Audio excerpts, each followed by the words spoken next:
এতগুলা টাকা মাতালা ছিল আমারিতে রাখার জায়গায় ফ্রিজে রেখে গেছে।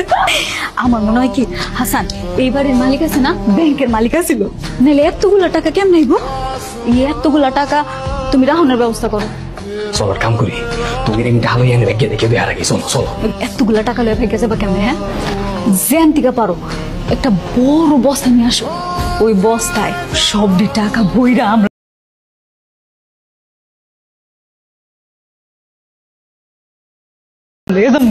ভালো কথা কইছো তো, তোমার মাথায় বুদ্ধি আছে।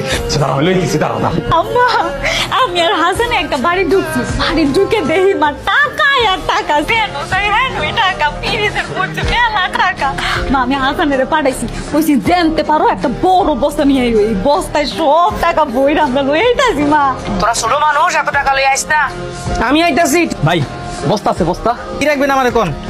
টাকা রাখুন, টাকা এলন একটা বড় বস্তা নাই, 100 টাকা দেন। মা গো মা, কত টাকা! পুরো ঘর ভর্তি টাকা, যেদিক টাকাই সেদিক টাকা। শোন, আমরা দুজন ভাইকে যাই, হাসান আসলে তো টাকাটা 3 ভাগ করতে হইব। আমরা এক ভাইকে গেলে শুধু আমগো টাকা আমগো একজনে নিয়ে যাবো। চল। তুমি কথাটা কইলা কি? এই টাকার লগে তুমি আমার হাসানের লগে বিয়া দিতে চাও, আর আজকে কইতাছো যে টাকাটা দুজনে ভাগাভাগি করে ভাইগে যায়, হাসানের ভাগ দিতে হবে না? মার মাইয়া মিলা টাকা পয়সা ভাগাভাগি শুরু করে দিয়েছে অলরেডি। টাকা কেমনে ভাগাভাগি করা যায় সেই বুদ্ধি পরামর্শ করতেছে। কলিং বেল দিছে, বাড়ির মালিকাই করছে। আম্মা তাড়াতাড়ি চলে না, টাকা পয়সা যা আছে সবকিছু লইয়া পিছে জানাতে ভাগ গেছে। এই চলো, চলো। না না, যদি বাড়ির মালিকাই তো তাহলে তো চাবি দিয়ে খুললে ঘরে ঢুকতো, তাই না?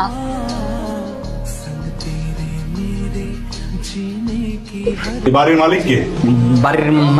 বাড়ির মালিক আমার খালু। তার রাখেন স্যার, হয়তো দেশে নাই, সৌদি থেকে গেছে। আচ্ছা, এই বাড়ি থেকে দোকানে বস্তা আনতে গিয়েছিল কে? স্যার আমি গেছিলাম। স্যার বস্তা কি রাখবে? বস্তার ভিতরে স্যার আমি বলতেছি, স্যার আমি গেছি খালু, একটু বিরাট বড় লোক। হ্যাঁ, যাওনের আগে আমাকে এত সবজি কিনে দিয়ে গেছে, আলু, পটল, সিম, বরবটি, এগুলো রাহনের জায়গা নেই। আমরা মানুষ হয়েছি 2 জন। পরে কইলাম কি যে দোকানে যাও, দোকানে গিয়ে একটা বড় বস্তা নিয়ে আসো, বস্তায় করে সবকিছু গ্রামে পাঠাই দিব। কিন্তু আমি শুনলাম তুই নাকি দোকানদারে বলছস বস্তায় টাকা রাখবি। দোকানদারের লোক ফাইজলামি করছিল, একটু মস্কারি করছিল। এই সব বিষয় নিয়ে ফাজলামি করবি না। ঢাকায় একটা ব্যাংকে টাকা দিয়েছে, টাকা পয়সার বিষয় নিয়ে আর জানি এরকম ফাজলামো না শুনে, ঠিক আছে? হ্যাঁ, আম্মা কই? আমার তো মনে হয় বাসায় নাই। আম্মাই বাসায় নেই মানে? এখন হইবি নাকি? আমরা কল দিয়ে জিগাও কই আছে? আপনার ডায়ালকৃত নম্বরটি এই মুহূর্তে বন্ধ আছে। মোবাইল বন্ধ। মোবাইল বন্ধ কি লেগে আম্মা গেছে কই? আর আমার টাকার বস্তা কই? টাকার বস্তা নেই, আসলে টাকা ওকে, আমার টাকা কই?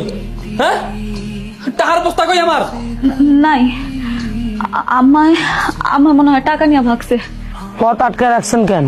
আপনি জানো কোন বাসায় কাজ করেন? এই কি বলতেছেন আপনি? হ্যাঁ, আমি কাজ করবো কেন? আমারে দেখলে কি কাজের লোক মনে হয়? তাই তো মনে হয়, আপনাকে দেখে তো কাজের লোকই মনে হয়। দারোগা সাহেব, মুখে লাগাম দেন।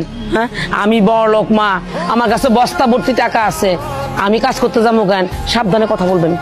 বস্তা ভর্তি টাকা?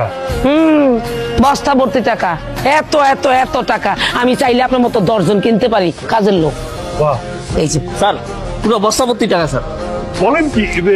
কাহিনী তো বুঝতেছি না। আপনি এত টাকা কোত্থেকে পাইছেন? আপনারা কমু কেন? কেন কমু? আপনি আমারে বলবেন না। অসুবিধা নাই। জাকির সাহেব, স্যার আমাকে থানায় নিয়ে চলেন। পুলিশের সাথে বাট পারি না। পুলিশের লোকে বাটপারি মানে? স্যার কি স্যার, কই আমরা তো কোনো বাটপারি করি না স্যার। এগুলো তাহলে কিসের টাকা?